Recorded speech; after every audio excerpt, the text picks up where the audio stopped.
That may be the greatest catch I've ever seen in my life. Alright guys, I am very excited to bring you all this video. For this video, I went out there and in the live stream last night, I told you all to go and follow me on Instagram, told you all to go follow me on Twitter, and to DM me some recent trades that you've made after week 2. And I was going to pick my favorite ones out of all the DMs I got, and then I was going to come on, review them, kind of grade them, and I'll just do A, B, C, D, F. I mean, very, very simple. I think we all understand that.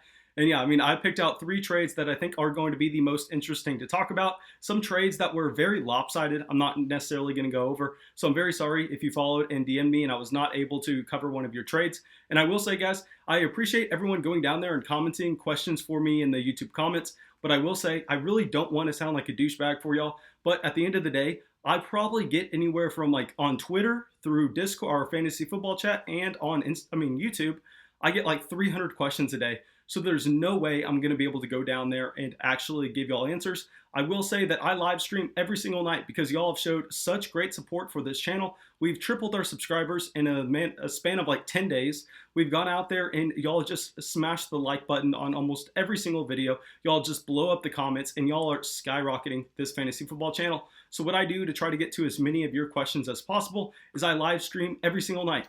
And then y'all know whenever I live stream, I read from the oldest to the newest questions. So the people who join the stream earliest on, they are the most likely to get an answer. So guys, if y'all want to join our streams, if you want to get an answer every single time, please go down there and just hit the subscribe button and hit the bell next to the subscription button. Then you're going to be notified whenever I go live, and you're going to be able to be one of the first people in our live streams, and I'll be able to answer your question almost every single time. Okay, but let's stop with the intro. Let's get into the video and let's talk about our first trade, which is going to be Calvin Ridley for Kenyon Drake and Joshua Kelly. Okay, so I want to get some clear biases out of the way here right away. Y'all know that my 2 #1 targets going into the 2020 season were Juju and Ridley. I mean, both of these guys I really identified. I called Calvin Ridley way back. Y'all know I do fantasy football year round. I mean, I am always grinding fantasy football. And before the NFL draft, so months and months and months ago, I called Calvin Ridley this year's Chris Godwin. I know that kind of picked up some steam earlier on in the draft season, but I don't want to say I was the first person to say it. But I mean, show me the receipts. Show me that someone who said it before I did. And regardless, I love Calvin Ridley. And at the end of the day, I think that I would actually lean with Kenyon Drake and Joshua Kelly here because we know who Julio Jones is. And regardless of him going out there and really disappointing fantasy owners in week 2, it looks like he is on track to play in week 3. And if that is going to happen, I think that we are going to see Julio regain his role as the 1A in this offense. Calvin Ridley is still going to see a significant amount of targets. And the reason I love Calvin Ridley is just because of how efficient that he has been on his targets. So I think that Calvin Ridley can still be a low-end wide receiver 1 throughout the rest of the season. But at this point, I think that with Julio Jones coming back into this offense, I think I'm going to actually just want to go get Kenyon Drake and Joshua Kelly because Kenyon Drake right now, with running backs dropping like flies everywhere, I mean, we see Saquon Barkley done for the year. We see Christian McCaffrey out for a significant amount of the regular season in fantasy football. I think that all these running backs that are still left standing are going to get a massive bump in value because it's just supply and demand. I mean, you really don't want to be going out there and having to start a player like Devonta Freeman. You don't want to be starting a player like Mike Davis. So if you can load up on these running backs, a strategy that generally I don't necessarily like to do. Y'all know I like to go a little bit wide receiver heavy early on in the draft. Usually I like in round 1 to grab my stud running back. And then in rounds 2 through about 5, I like to load up on a lot of guys that I perceive to have wide receiver 1 upside. And yeah, so this is not necessarily a trade that, okay, also y'all probably see my dog.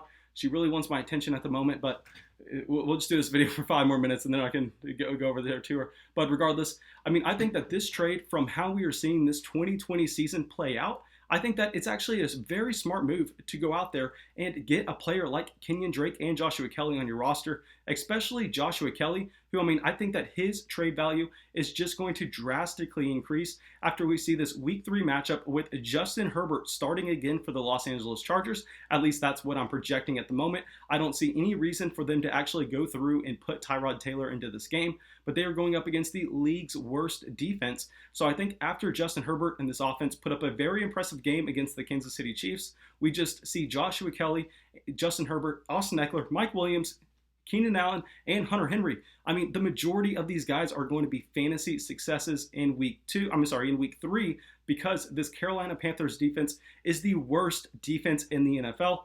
So yeah, I mean, with Kenyon Drake, who looks to be a low-end RB1, with just that being such a scarce position at the moment, and with Joshua Kelly, a player that's definitely emerging and should see a big spike after week 3, I think this is actually a perfect cash out point for a player that I love in Calvin Ridley. So man, I'm going to grade this trade I'm going to grade it a B, because I think it's a very good trade and probably helps both teams if the other team really needs a wide receiver. But I don't think, I mean, you didn't kill this guy on this trade by any means. I mean, at this point, Calvin Ridley is the wide receiver 1 overall this season. So man, I think it's a good trade. I'm going to give it a B. Okay, our next trade is going to be Allen Robinson for Mike Gesicki and DJ Chark. Man, with this trade, it's very simple. I mean, I think maybe y'all went out there and saw my tight end buy video this morning, and I went out there and really advised going and targeting Mike Gesicki, a tight end that just shows us that he has elite level athleticism, and when he's going to get the opportunity, he is going to be able to produce. And on top of all of this, we know that Mike Gesicki in this offense is going to have to get that opportunity, because after seeing Allen Hurns, after seeing Albert Wilson hold out due to COVID, I think that we are just going to see targets funneled through Preston Williams, Devontae Parker, and Mike Gesicki. So man, I think that that is a great tight end buy. But what I love is the fact that when you went out there and targeted Gesicki, you didn't go out there and overpaid. All you did was pivot from Allen Robinson, a wide receiver that's disappointed a little bit in 2020, but I still believe in him, to a guy like DJ Chark, same exact situation going on. So man, when you are only losing just a tiny bit of wide receiver value and pumping up your tight end position with a guy that has the upside to finish as the top 5 tight end in fantasy in 2020, man, I think this is another fantastic trade.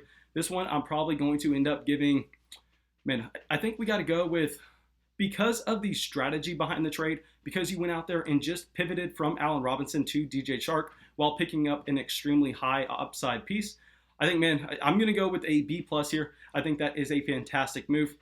Now, let's get to our last trade question, which is DK Metcalf for Kenny Golladay and Chase Edmonds. Man, here I'm going to come out and say right away, this is an A+ trade for me for a couple different reasons.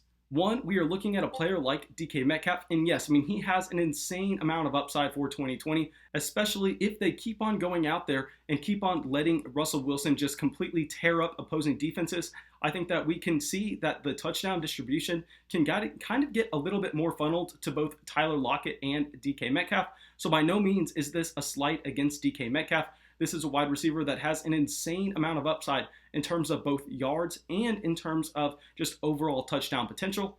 But you're looking at the other side of this trade, and man, with Kenny Golladay, I think we are seeing the exact same thing. I mean, we know before the 2020 NFL season, Kenny Golladay was actually being drafted about a round ahead of DK Metcalf. And yeah, Kenny Golladay has seen his value drop just because of his hamstring injury, but everything that I have read going into week 3 makes it sound like Kenny Golladay is a full go. He's going to be a full participant in this game, and I think we are going to see his value bounce back right away. So this is a perfect example of pivoting, just like the trade before, pivoting from Allen Robinson to DJ Chark and picking up a high upside tight end. And this trade is pivoting from DK Metcalf to Kenny Golladay and picking up a high upside running back like Chase Edmonds. And I mean, man, Chase Edmonds looks like he has all the upside in the world at the moment. Yes, he is splitting a backfield with Kenyon Drake at the moment. But what is great about that is, honestly, Chase Edmonds kind of has some standalone value if you are really in a spot where you just are desperate for running back production. Say you lost a guy like Saquon Barkley. Say you actually lost a guy like Courtland Sutton, so your flex spot is open as well. So man, in that specific scenario, with Chase Edmonds getting some work already, even though Kenyon Drake is healthy, I think that he could find it into your starting lineup.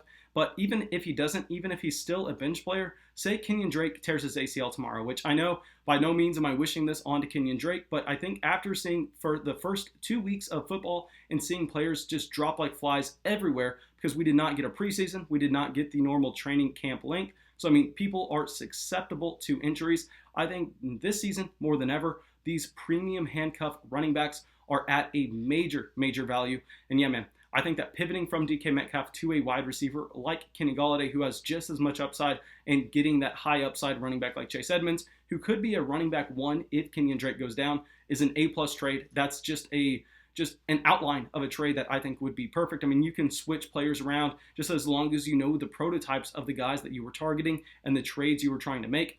But yeah, I mean, guys, I really hope you all enjoyed this video. As always, maybe I do one of these next week, so go follow me on those socials. I think I'll include them in the description below of this video. And just any trades that you make throughout the week, DM me. I'm probably not going to be able to reply to you with any answers or anything because I'm just going to get too much volume. But if you want an answer, make sure you come into the live stream. But if you want me to talk about it potentially on a video, make sure you DM me on one of these social medias, and then I'll have that log on my phone. But yeah, thanks guys. I really appreciate y'all hanging out with me. As always, make sure you drop a like and make sure you subscribe if you have not already. We are going to hit 10,000 subscribers sooner rather than later. But yeah, that's all I got for y'all, and have a great day.